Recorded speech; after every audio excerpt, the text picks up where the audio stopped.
नमः श्रीयतिराजाय विवेकानंदसूरये सच्चित्सुखस्वरूपाय स्वामिने तापहारिणे। इस सभा के अध्यक्ष पूज्य स्वामी विश्वात्मानंद जी महाराज, इस सभा के अन्य वक्ता श्री ज्योतिबेन थान, डॉक्टर ज्योतिबेन थानकी एवं पूज्य स्वामी विष्णुपादानंद जी महाराज एवं रामकृष्ण मठ नागपुर के अध्यक्ष पूज्य स्वामी ब्रह्मस्थानी जी महाराज, जिन्होंने कृपापूर्वक मुझे यह अवसर प्रदान किया आप सबसे मिलने का, उपस्थित अन्य सन्यासी वृंद, अन्य उपस्थित अतिथिगण, प्यारे युवा मित्रों, भाइयों एवं बहनों, विषय जो दिया गया है purity the dire need of modern youth, आधुनिक युवाओं की सर्वाधिक प्रमुख आवश्यकता पवित्रता। वैसे तो हम सब के लिए, केवल यूथ के लिए नहीं, सभी के लिए यह आवश्यक है। और इतना ही नहीं, यह प्रथम शर्त है विकास की, आध्यात्मिक विकास की। यहां तक कि बाइबल में भी कहा, blessed are the pure in heart for they shall see God. वे सचमुच में धन्य हैं जो पवित्र हैं, क्योंकि उन्हीं को ईश्वर के दर्शन होंगे। और इसीलिए हम रामकृष्ण वचनामृत में बारंबार पाते हैं, भगवान श्री रामकृष्ण देव इसी पर अधिक बल देते हैं सभी के लिए। स्वामी विवेकानंद युवाओं से प्यार करते थे, तो स्वामी जी को पूछा गया आप युवकों से इतना प्यार क्यों करते हैं? तो स्वामी जी ने बहुत सुंदर उत्तर दिया, you see, only the fresh flowers can be offered at the feet of the lord. ताजे पुष्पों को ही ईश्वर के चरणों में चढ़ाया जाता है। जो फ्रेश फ्लावर हैं, युवकों का मन अभी भी बिगड़ा नहीं है। जो दूध बिगड़ गया वो काम नहीं आता है। हालांकि कभी कभी हम उसका पनीर बना लेते हैं, अलग बात है, पर दूध काम नहीं आता। उसी प्रकार से युवाओं का जो मन है वो अभी भी पवित्र है, इसलिए उस पवित्रता को बनाए रखना, इसी कारण यह विषय रखा गया कि बाकी सभी की तो आवश्यकता है, सभी के लिए आवश्यक है, पर युवाओं, जिनका हो गया, परंतु जिनका अभी नहीं हुआ, बिगड़ा नहीं है दूध, उनके लिए अत्यंत आवश्यक है। युवाओं के लिए श्री रामकृष्ण देव भी युवाओं से बहुत प्यार करते थे। हम लोग अभी रामकृष्ण मठ की छत्रछाया में यहाँ नागपुर में हैं। ये 173 सेंटर्स ऐसे हैं, ये सभी रामकृष्ण मठ मिशन, उसका हेडक्वार्टर बेलू मठ है। ये पूरा रामकृष्ण संघ है। ये प्रारंभ कैसे हुआ? प्रारंभ हुआ केवल 16 सन्यासी शिष्यों के द्वारा। श्री रामकृष्ण के 16 सन्यासी शिष्य जो कॉलेज में युवक थे, अधिकांश लोग कॉलेज के युवक थे, ये श्री रामकृष्ण के पास आए और यहां से ये प्रारंभ होता है। और श्री रामकृष्ण भी युवकों से प्यार करते थे, तो उनको भी ये पूछा गया कि भाई आप युवकों से क्यों प्यार करते हैं? तो उन्होंने बहुत अच्छा उत्तर दिया। उन्होंने कहा कि देखो, ये सरसों के दाने की जो पोटली है वो एक बार खुल गई तो उसके बाद वो दानों को चारों ओर बिखर जाते हैं, उसको प्राप्त करना बड़ा मुश्किल है। अभी युवकों का जो मन है वो ऐसी पोटली है, ऐसी गट्ठी है जहां की सभी राई के दाने एक साथ हैं। और फिर उदाहरण देते हैं कि जब फिर वो शादी होती है तो आधा मन चला जाता है पत्नी में, फिर उसके बाद बच्चे होते हैं तो बाद में उसमें 75% चला गया, और फिर नौकरी की तलाश में, और फिर उसमें इधर उधर, ऐसा करते करते बहुत कम ऐसा मन की शक्ति बचती है जो कि श्री भगवान के चरणों में चढ़ाई जा सके। और इसीलिए श्री रामकृष्ण कहते हैं कि युवाओं का जो मन है वो अत्यधिक वह पवित्र बन सकता है, और इसीलिए वो आध्यात्मिक बातों को स्वीकार कर सकता है। तो इसीलिए यद्यपि हम सभी के लिए पवित्रता की आवश्यकता है, युवाओं के लिए और अधिक आवश्यकता है। और फिर यहां पर एक बहुत अच्छा शब्द दिया गया, युवाओं के लिए नहीं, मॉडर्न यूथ। ये मॉडर्न यूथ कैसे हैं? मॉडर्न यूथ ऐसे हैं जिनका अधिकांश समय मोबाइल पर एसएमएस करने में या इंटरनेट चीटिंग और चैटिंग करने में होता है, दोनों एक साथ होता है। ये आपको मालूम होगा, इंटरनेट चैटिंग करते करते फिर चीटिंग होता है उसके बाद में फिर रोते हैं, अब फिर बोले आत्महत्या से कैसे। अरे ये मॉडर्न यूथ, ये सभी एम्बिशियस होते हैं। मॉडर्न यूथ की पहचान क्या है? सभी एम्बिशियस हैं, सभी एकदम बहुत आगे बढ़ना चाहते, जाना चाहते माउंट एवरेस्ट, और भाई थोड़ी सी ठोकर लगती है कि रोने बैठ जाते हैं, मैं आत्महत्या करूंगा। ये है मॉडर्न यूथ। थोड़ी सी कठिनाई में गिर पड़ते हैं और डिप्रेशन में आ जाते हैं, हताशा में आ जाते हैं, निराशा में आ जाते हैं, कोई आत्महत्या करते हैं, मानसिक रूप से अस्वस्थ हो जाते हैं, ड्रग एडिक्ट बन जाते हैं। ये है मॉडर्न यूथ। वो इंडिया हो चाहे अमेरिका हो, सभी मॉडर्न यूथ बराबर हैं। मैं अभी अमेरिका गया, जाकर के देखा, सब बराबर वही, सभी लोग पिज्जा के पीछे पागल और इंटरनेट के पीछे पागल, और इस प्रकार से छोटी सी ठोकर लगी कि बस आत्महत्या वहां भी बढ़ रही है, यहां भी बढ़ रही है। तो ये आधुनिक युवा, इन लोगों को यदि बचाना है, युवा शक्ति, क्रूड ऑयल उसको आप गाड़ी में डालिए, गाड़ी चलेगी नहीं, पर क्रूड ऑयल को जब फ्रैक्शनेटिंग कॉलम में डालते हैं, रिफाइनरी में डालते हैं, वहां से जो पेट्रोल निकलता है उसके बाद आपकी गाड़ी अच्छी तरह चलेगी। उसी प्रकार से यूथ एनर्जी को प्रोसेसिंग करना पड़ेगा। यूथ एनर्जी है बहुत अधिक, सब इंटेलिजेंट यूथ हैं, बहुत इंटेलिजेंट हैं, परंतु ये क्रूड एनर्जी है, उसको फ्रैक्शनेटिंग कॉलम में डालना पड़ेगा, प्यूरिटी ड्रिलिंग मशीन में डालना पड़ेगा, जैसे स्वामी जी के शब्दों में, और तब यह जब मन पवित्र होगा, तब यह युवा की शक्ति खुद के चरित्र निर्माण के लिए भी सहायक होगी, और चरित्र निर्माण के द्वारा राष्ट्र निर्माण, और राष्ट्र निर्माण का विश्व निर्माण, ये जो स्वामी जी का स्वप्न है वो सिद्ध होगा। उसके लिए प्रथम शर्त है यह पवित्रता। अभी जितने युवक बैठे हैं बोले भाई ये थोड़ा सा बोरिंग सब्जेक्ट सुबह सुबह कैसे लाए, क्यों? ये तो आवश्यकता हमको महसूस ही नहीं होती। अच्छा, पर आजकल युवक लोग चाहते क्या है? वे चाहते हैं सफलता। सफलता तो सभी चाहते हैं। कितने लोग को सफलता चाहिए? हाथ ऊंचा करो। बहुत अच्छा, वेरी गुड। इसमें से आधे लोगों को आधी सफलता मिलेगी, आधे लोगों को पूरी सफलता मिलेगी। क्यों? इक्वेशन सिंपल है, जिसने आधा हाथ उठाया उसको आधी सफलता, और पूरा हाथ उठाया उसको पूरी सफलता। अब जो व्यक्ति इतना आलसी है कि हाथ भी उठाने में उसको आलस होती है, तो वो सुबह जल्दी उठेगा नहीं। अलार्म लगाएगा, अलार्म बजेगा, अलार्म बंद करके अच्छा कल से उठेंगे, सो जाएगा। ये है मॉडर्न यूथ तो इसलिए पहले तो आलस नाम के राक्षस का त्याग करना पड़ेगा। कैसे उसका राक्षस का वध कैसे होगा? AK-47 चाहिए। तो ये सच मैं हकीकत बताता हूं कि एक विद्यार्थी, वह उठ नहीं सकता था, वो बोला कि मैं तो सुबह उठ नहीं सकता हूं, तो उसको पकड़ करके 10 बार उठ बैठ कराया, बोले जाके सो जा, बोले अब तो नींद आएगी नहीं। तो ये है AK-47। सुबह सुबह एक्सरसाइज करो, नींद सब भाग जाएगी। दूसरी बात है, सफलता मिलेगी कैसी? सफलता का रहस्य क्या है?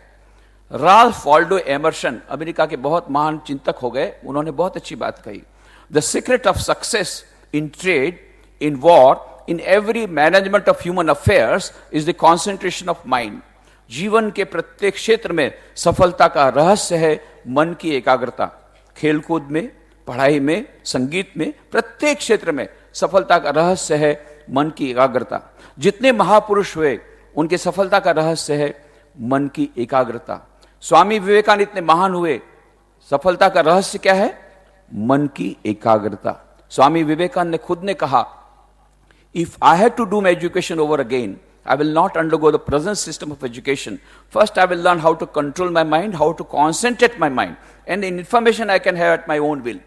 कि यदि मुझे फिर से शिक्षा लेने को कहा जाए तो मैं वर्तमान शिक्षा पद्धति में दाखिल नहीं होऊंगा। पहले मैं अपने मन को नियंत्रित करना सीखूंगा, एकाग्र करना सीखूंगा, फिर इंफॉर्मेशन ये तो मैं कहीं से भी ले लूंगा, जानकारी तो कहीं से भी मिल जाएगी। अभी तो गूगल सर्च करो, क्लिक करो, सब जानकारी मिल जाएगी। परंतु मुख्य बात है मन पर नियंत्रण करना, मन को एकाग्र करना। स्वामी विवेकानंद की इतनी अधिक एकाग्रता थी, फिर भी वह अधिक एकाग्रता चाहते थे। उसका एक उदाहरण देता हूं। हमारा रामकृष्ण मठ मिशन का मुख्य केंद्र है बेलूर मठ। वहां यदि जाओगे तो श्री रामकृष्ण का मंदिर, मां शारदा का मंदिर, स्वामी विवेकानंद मंदिर, ये सब देखना। पर बड़े मंदिर के पीछे एक सबसे पुराना मकान है, जिसमें दूसरे मंजिले पर, फर्स्ट फ्लोर पर एक छोटा सा कमरा है जिसको सजा कर रखा गया है। उसी कमरे में स्वामी विवेकानंद रहते थे। अभी जाओगे तो ऐसा लगेगा कि स्वामी जी शायद वहां पर अभी भी हैं। उनका टेबल, उनकी कुर्सी, उनकी पगड़ी, उनके कपड़े सब उसी प्रकार से रखे गए हैं। उसी कमरे में स्वामी विवेकानंद ने 4 जुलाई 1902 को मात्र 39 वर्ष की उम्र में अपना देह त्याग दिया, महासमाधि ले ली। उस महासमाधि के कुछ दिन पहले की बात है। स्वामी विवेकानंद उसी कमरे में बैठकर पुस्तक पढ़ रहे थे। पुस्तक का नाम है एनसाइक्लोपीडिया ब्रिटानिका, अंग्रेजी में विश्वकोश, इतने बड़े बड़े ग्रंथ। उस समय उनके शिष्य आए शरदचंद्र चक्रवर्ती। उन्होंने देखा चारों ओर इतने सारे किताबें फैली हुई है। तब उन्होंने कहा, स्वामी जी इतनी सारे पुस्तकों को पढ़ने में तो सारी जिंदगी निकल जाएगी। स्वामी जी ने कहा, क्या बात करता है, ये कुछ दिन पहले ग्रंथ आए हैं, मैंने 10 खंड पढ़ डाले और मैं अभी 11वां खंड पढ़ रहा हूं। हाँ, इतने दिनों में आपने 10 खंड पढ़ डाले? इम्पॉसिबल, असंभव, मुझे विश्वास नहीं होता। स्वामी जी का तुझे विश्वास नहीं होता, ठीक है, ये पहले 10 खंड में से तुझे जो पूछना है पूछ ले। शिष्य ने कितने सारे प्रश्न पूछे, स्वामी ने सभी के उत्तर दिए और सही उत्तर दिए। और कहीं कहीं को तो पुस्तक की भाषा का उद्धृत किया। तब शिष्य आश्चर्यचकित हो गया। शिष्य ने कहा, स्वामी जी ये तो चमत्कार है। स्वामी जी का चमत्कार नहीं है, ये है मन की एकाग्रता का परिणाम। मन की एकाग्रता हो तो 10 घंटे की पढ़ाई 1 घंटे में हो सकती। कई विद्यार्थी मुझे पूछते हैं, स्वामी जी 10 घंटे की पढ़ाई 1 घंटे में कैसे होगी? मैं बोला, इसलिए हो सकती क्योंकि हम लोग अभी 1 घंटे की पढ़ाई 10 घंटे में करते हैं। पुस्तक हाथ में ले लिया और आंख कहाँ है? पुस्तक में। और मन कहाँ है? अरे ये सचिन तेंदुलकर लास्ट मैच है, कितना रन बनाएगा कि नहीं पता नहीं, लास्ट में अच्छे कम से कम दे तो अच्छा है, उसी का खुद का स्टेडियम है। अरे भाई तू क्या खेल रहा है, तू देख ना पहले, तेरा तो 0 होने वाला है, उसकी सेंचुरी होगी कि नहीं वो तो बाद की बात है। और कितने पेज पलट दिए, अरे मैं कहां पढ़ रहा था, ये कहां से सचिन तेंदुलकर आ गया। और सचिन तेंदुलकर की सफलता का रहस्य भी क्या है? ऑस्ट्रेलियन विकेट कीपर था टेलर, अभी नहीं है, पुराना। उसका इंटरव्यू दिया गया टाइम्स ऑफ इंडिया द्वारा। तब उसने बताया कि जब मैं सचिन तेंदुलकर बैटिंग कर रहा था, मैं विकेट कीपिंग कर रहा था, तो जब फास्ट बॉलर ऑपरेट कर रहे थे मैं बहुत दूर था, और जब स्लो बॉलर आए, स्पिनर आए, तो मैं विकेट के बहुत नजदीक था, ताकि यदि सचिन तेंदुलकर फॉरवर्ड प्ले करे और एक आध बॉल चूक जाए तो मैं उसको स्टंप आउट कर दूं। क्योंकि मैं एकदम नजदीक था, इसलिए मैं सुन पाया जब बॉल खेलने के बाद बॉलर बॉलिंग क्रीज पर जा रहा था, सचिन तेंदुलकर बड़े धीरे से बोल रहा था अपने आप को, Sachin please concentrate, Sachin please concentrate. और इसीलिए पूरी एकाग्रता के साथ खेलता था। थोड़ा लूज बॉल आया 6 और 4, क्यों? सचिन प्लीज कॉन्सेंट्रेट, क्योंकि कहता था पूर्ण एकाग्रता के साथ, इसलिए वो अभी क्रिकेट का भगवान बन गया। ऐसे नहीं बना, क्योंकि एकाग्रता। और ये एकाग्रता कैसे मिलेगी?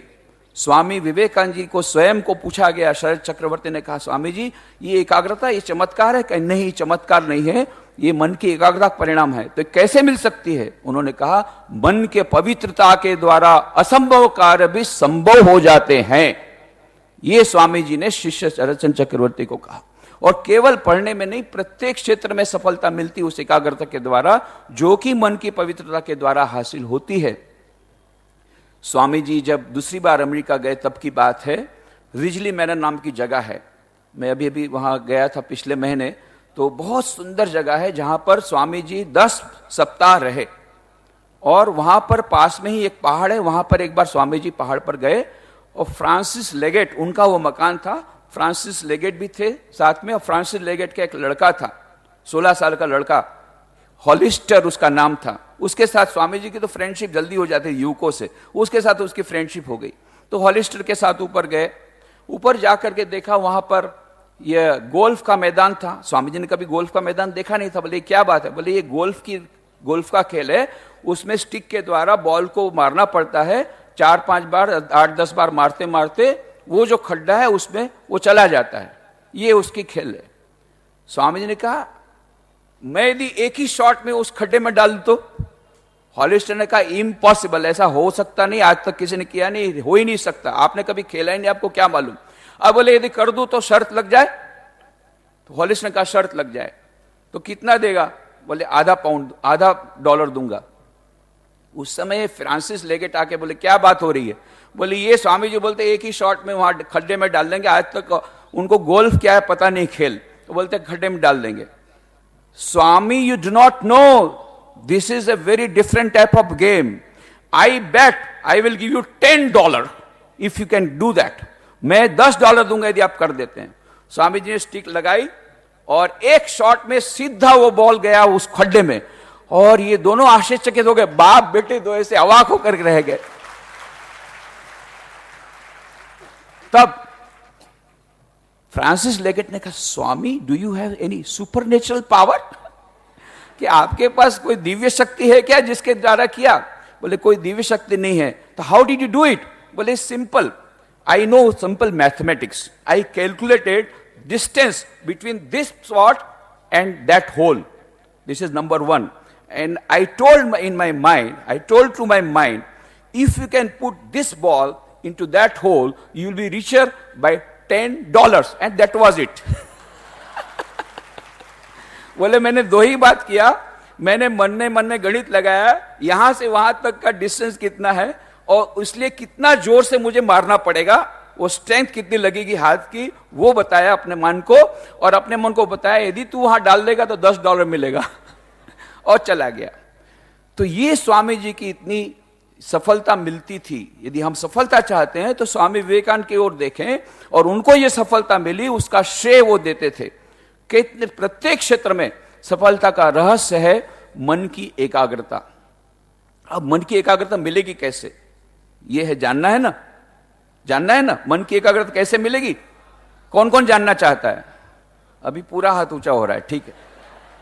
अच्छा, सब लोग मन की एकाग्रता जानना चाहते हैं, तो इसके लिए एक छोटा सा सिंपल इक्वेशन है, C is directly proportional to P, where C is equal to concentration of mind and P is equal to purity of mind. हमारा मन जितना शुद्ध होगा उतना हमारा मन एकाग्र होगा। सबके पास लैपटॉप है तो खोलो लैपटॉप खोलो। क्या बात करते, ये लैपटॉप नहीं है, ये भगवान ने जो लैपटॉप दिया ना वो बिना मुफ्त में आया, इसलिए इसकी कोई कीमत नहीं है। इस लैपटॉप में जितनी मेमोरी है आज तक किसी कंप्यूटर वाले ने नहीं बनाई है। लैपटॉप खोलो, ठीक है, हम लोग उसमें डाटा डालेंगे ताकि बाद में डाटा रिट्रीव हो सकता है। तो डाटा फीड करने की प्रोसेस क्या है, मैं बोलूंगा तुम लोग जोर से बोलना, तब जाकर के डाटा अंदर चला जाएगा, ठीक है, एग्रीड। हमारा मन जितना शुद्ध होगा उतना हमारा मन एकाग्र होगा। हमारा मन जितना शुद्ध होगा उतना हमारा मन एकाग्र होगा। हमारा मन जितना शुद्ध होगा उतना हमारा मन एकाग्र होगा। तो मन को एकाग्र करने के लिए क्या करना पड़ेगा?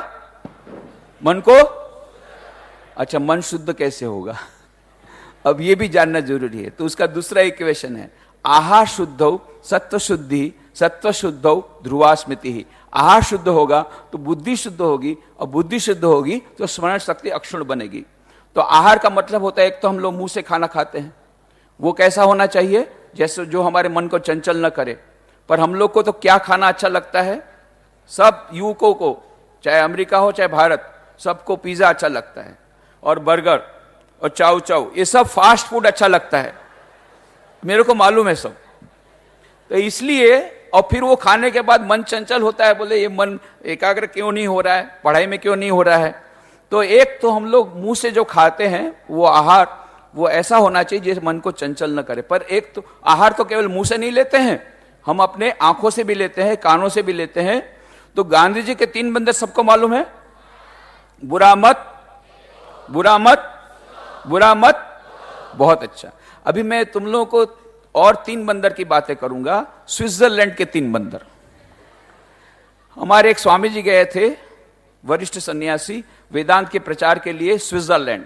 वहां बहुत सारे तालाब हैं। एक तालाब के किनारे उन्होंने 3 बंदर की मूर्ति देखी, पर विचित्र मूर्ति। अभी तक उन्होंने 3 बंदर देखे थे, उसमें एक बंदे ने 2 आंख बंद की थी, दूसरे बंदे ने 2 कान बंद किए थे, तीसरे बंदर ने मुंह बंद किया था। यहां विचित्र मूर्ति देखी, एक बंदर ने 1 आंख बंद की, दूसरी खुली रखी थी। दूसरे बंदर ने 1 कान बंद किया, दूसरा खुला रखा, और तीसरे बंदर ने आधा मुंह बंद आधा खुला। तो बड़े आश्चर्य पड़ गए, ऐसे बंदर तो कभी देखे ही नहीं। अब सोचने लग गए, सोचते सोचते उनको वेद का एक श्लोक याद आ गया, और बस उसके बाद उनको उसका उत्तर मिल गया। कौन सा श्लोक था? भद्रम कर्णेभिः शृणुयाम देवाः भद्रम पश्येमाक्षभिर्यजत्राः स्थिरैरङ्गैस्तुष्टुवागं सस्तनूभिः व्यशेम देवहितं यदायुः स्वस्ति न इन्द्रो वृद्धश्रवा स्वस्ति न पूषा विश्ववेदा स्वस्ति नस्ताक्षो अरिष्टनेमि स्वस्ति नो बृहस्पतिर्दधातु। भद्रम कर्णेभिः शृणुयाम देवा, कानों के द्वारा मंगलमय वाणी सुनो। एक कान बंद है, बुरा मत सुनना, पर एक कान खुला है, अच्छे से जरूर सुनो। एक आंख बंद है, बुरा मत देखो, एक आंख खुली, अच्छा अच्छा जरूर देखो। टीवी में खराब पिक्चर मत देखो, पर अभी भी स्वामी जी के 150वीं जन्म जयंती बहुत सारे प्रोग्राम आते हैं कई चैनल पर, उसको जरूर देखो। ऐसे कार्यक्रम अवश्य देखो जिसमें से हमको ज्ञान मिलता है। मनोरंजन भी आवश्यक है, ऐसे प्रोग्राम अवश्य देखो जिसमें मनोरंजन के साथ ज्ञान मिलता है या स्वस्थ मनोरंजन मिलता है, ऐसे प्रोग्राम अवश्य देखो। एक आंख बंद है, बुरी पुस्तकें मत पढ़ो, पर स्वामी विवेकानंद की पुस्तकें अवश्य पढ़ो। ऐसी पुस्तकें अवश्य पढ़ो जिससे हम पॉजिटिव थिंकिंग आती है, हकारात्मक विचार हमारे मन में आते हैं, हमारे मन में पवित्र विचार आते हैं। ऐसी पुस्तकें अवश्य पढ़ो। आधा मुंह बंद है, किसी की निंदा मत करो, पर आधा मुंह खुला है, पर किसी को प्रोत्साहन के 2 शब्द अवश्य कहो। Have a word of appreciation for others. इस प्रकार से हमारी इंद्रियों के द्वारा हम शुद्ध आहार ग्रहण करेंगे तो हमारा मन क्या होगा? शुद्ध होगा। और मन शुद्ध होगा तो मन शुद्ध होगा तो मन एकाग्र होगा तो सफलता प्रत्येक क्षेत्र में मिलेगी। तो हमारा मन शुद्ध होगा आहार के द्वारा, और उस शुद्ध मन के द्वारा एकाग्रता मिलेगी, उस एकाग्रता के द्वारा सफलता प्रत्येक क्षेत्र में मिलेगी। तो पहली बात है आहार को ठीक करना। और इसीलिए हम किस प्रकार के कार्यक्रम देखते हैं, इंटरनेट चीटिंग चैटिंग कितना करते हैं, ये सब पर कंट्रोल करना पड़ेगा। SMS, मोबाइल, इंटरनेट, जरूर ये सभी टेक्नोलॉजिकल, ये हमारे टेक्नोलॉजी का उपयोग हमें अवश्य करना है, पर दुरुपयोग नहीं करना है। दुरुपयोग नहीं करना है, उपयोग अवश्य करना है। वो हमारे डिस्क्रिमिनेशन पर आधारित है कि हम उसका कितना फायदा उठाते हैं। इस प्रकार से आंखों के द्वारा, कानों के द्वारा, मुंह के द्वारा, अपनी इंद्रियों के द्वारा शुद्ध आहार ग्रहण करेंगे, अशुद्ध आहार नहीं ग्रहण करेंगे, ये हमको देखना है। उससे हमारा मन शुद्ध होगा, हमारा मन एकाग्र होगा। और ये शुद्ध आहार ग्रहण करने के लिए प्रत्येक दिन सुबह थोड़ा समय प्रार्थना, थोड़ा समय ध्यान, और शाम को भी थोड़े समय प्रार्थना, थोड़ा समय ध्यान और मंत्र का जाप। कोई भी मंत्र जो आपको अच्छा लगता हो, गायत्री मंत्र हो या ओमकार का मंत्र हो, प्रणव का मंत्र हो, जिस मंत्र के द्वारा मन में शक्ति का और पवित्रता का संचार होता हो, ऐसे पवित्र मंत्रों का उच्चारण, उसको जप बोलते हैं। प्रार्थना, ध्यान, वो सुबह शाम यदि हम करते हैं और अधिक से अधिक समय हम पवित्र वातावरण में बिताते हैं, तो ये 5 बातें आवश्यक है।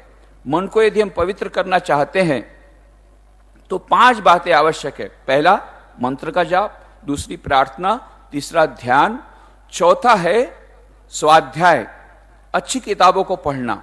स्वाध्याय तो स्वामी विवेकानंद की किताबें युवकों के लिए सबसे अधिक प्रेरणादायी है, या दूसरी जो किताब जिससे प्रेरणा मिलती हो, पॉजिटिव थिंकिंग आती हो, जिससे मन में शक्ति आती हो, मन में पवित्र विचार आते हो, ऐसी पुस्तकों को पढ़ना सुबह शाम, ये स्वाध्याय। और अंत में है सत्संग। सत्संग का मतलब ये नहीं होता है कि केवल आप धार्मिक प्रवचन में जाएं, वो ऐसी जगह पर जाए जहां पर पवित्र स्पंदन रहते हैं, होली वाइब्रेशंस जहां मिलते हैं, ऐसी जगह जाएं, ऐसे लोगों से मिले जिन लोगों से हमको वह प्रेरणा मिलती है, जिनका मन शुद्ध होगा, उनके साथ मिलने से हमारा मन भी शुद्ध होगा। जैसा संग वैसा रंग, जैसा संग वैसा रंग। तो किस प्रकार के फ्रेंड्स हम रखते हैं, बहुत आवश्यक है। किस प्रकार की फ्रेंडशिप हमारी है। यदि हम पवित्रता चाहते हैं, मन की एकाग्रता चाहते हैं, जीवन में सफलता चाहते हैं, तो what type of friends we can have, और अच्छे फ्रेंड्स को रखना और ऐसी अच्छी जगह पर जाना कि होली वाइब्रेशंस हों। ये सब मेथड अपनाने से हमारा मन पवित्र होगा। जिस प्रकार से स्वामी विवेकानंद के जीवन, उतना यदि नहीं भी कर सके, हम उसके शतांश भी हो सके, 1000वां अंश भी हो सके, तो भी हमारा जीवन सार्थक हो जाएगा। स्वामी विवेकानंद ने तो उच्चतम आदर्श बता दिया। हम लोग ये इतिहास में हम लोग बातें करते हैं, स्वामी जी ने शिकागो धर्म सभा में अपना भाषण दिया। आप लोग सब जानते हैं 11 सितंबर 1893 को शिकागो की विश्व धर्म सभा में स्वामी जी ने भाषण दिया। केवल sisters and brothers of America, American वासी भाइयों और बहनों, इतना ही कहा और 7000 लोग इकट्ठे खड़े हो गए और कई मिनटों तक ताली बजाते रहे।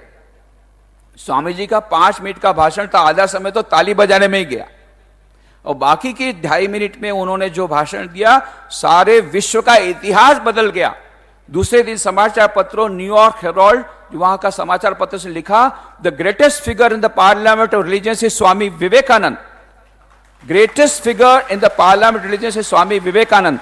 After listening to him, we feel how foolish on our part to send missionaries to India. Their religion is so great, rather we should invite missionaries from India.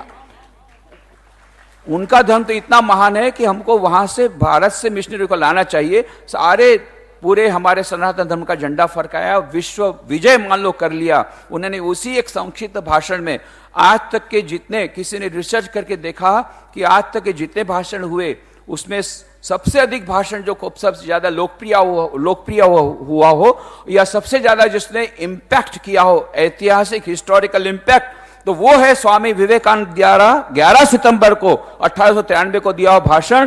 कि उस भाषण के शताब्दी के अवसर पर यूनेस्को ने जयंती मनाई 1993 में, और उस समय के डायरेक्टर जनरल फेडरिको मेयर ने कहा कि स्वामी विवेकानंद का वो जो भाषण था, वो भाषण आज भी हमको सर्वधर्म समन्वय के लिए प्रेरणा देता है, विश्व बंधुत्व की प्रेरणा देता है। आज तक हम उस भाषण को याद करते हैं। जापान के प्राइम मिनिस्टर अभी कुछ वर्ष पहले आए, तो ज्वाइंट सेशन पार्लियामेंट था, वहां पर 2 बार उन्होंने इस भाषण का उल्लेख किया।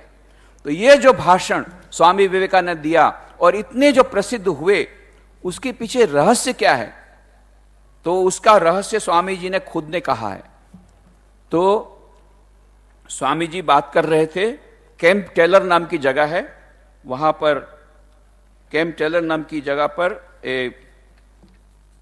स्वामी जी ने कहा था, मिसेस जॉर्ज रूरबैक, उनके संस्मरण में लिखा हुआ है, जॉर्ज रूरबैक के संस्मरण में लिखा है, कैंप टेलर में मई 1900 की बात है, जब स्वामी जी ने ये मिसेस जॉर्ज रूरबर्ग को ये बातें कही थी। स्वामी जी खुद बोलते हैं, मैं स्वामी जी के वर्ड्स को विद इन कोटेशन बोल रहा हूं, विद इन कोट बोल रहा हूं, उन्हीं के शब्दों को बोल रहा हूं जो कि मिसेस जॉर्ज रूरबर्ग ने उसको आलेखित किया है। स्वामी जी खुद कहते हैं, in my first speech in this country in Chicago, I addressed that audience as sisters and brothers of America, and you know that they all rose to their feet. You may wonder what made them do this. You may wonder if I had some strange power. Let me tell you that I did have a power, and this is it. Never once in my life did I allow myself to have even one sexual thought. I trained my mind, my thinking, and the powers that man usually uses along that line, I put into a higher channel, and it developed a force so strong that nothing could resist it. Swami ji कहते हैं, मैंने अपने जीवन में एक भी अपवित्र विचार को अपने मन में आने नहीं दिया, और इसलिए इतनी अधिक शक्ति मुझ में आई कि सारे विश्व को हिला दिया। तो यह स्वामी विवेकानंद जी का मुख्य संदेश आज के युवकों के लिए है। यदि सफलता हम चाहते हैं अपने जीवन में, चाहे पढ़ाई में, चाहे संगीत में, चाहे खेलकूद में, तो किसी भी क्षेत्र में यदि हम सफलता चाहते हैं, और यदि हम ये सभी जो आज की समस्याएं हैं, युवकों की समस्याएं, डिप्रेशन में आ जाते हैं, छोटी छोटी सी बातों में नेगेटिव थिंकिंग आ जाती है, डिप्रेशन में आ जाते हैं, इन सब से यदि बचना है तो इसके लिए एकाग्रता की आवश्यकता है, मन को सबल होने की आवश्यकता है। मन यदि सबल बनेगा तब हम सभी समस्याओं का सामना बहादुरी पूर्वक कर सकेंगे। समस्या तो आएगी ही, जीवन का दूसरा नाम ही समस्या है। स्वामी विवेकानंद ने कहा था, life is nothing but the struggle of a being under the circumstances trying to press it down. जीवन का नाम ही है संघर्ष। तो समस्याएं तो आएगी, पर यदि मन मजबूत होगा तो ये समस्याओं का हम लोग सामना बहादुरी पर कर सकेंगे। यदि मन में एकाग्रता होगी तो जीवन के प्रत्येक क्षेत्र में सफलता होगी। और यदि मन को मजबूत बनाना है, मन को एकाग्र करना है, तो उसका रहस्य है मन की पवित्रता। और इसीलिए मैं ये कहना चाहूंगा, purity is the dire need of modern youth. आधुनिक युवाओं की सर्वाधिक प्रमुख आवश्यकता है पवित्रता। धन्यवाद।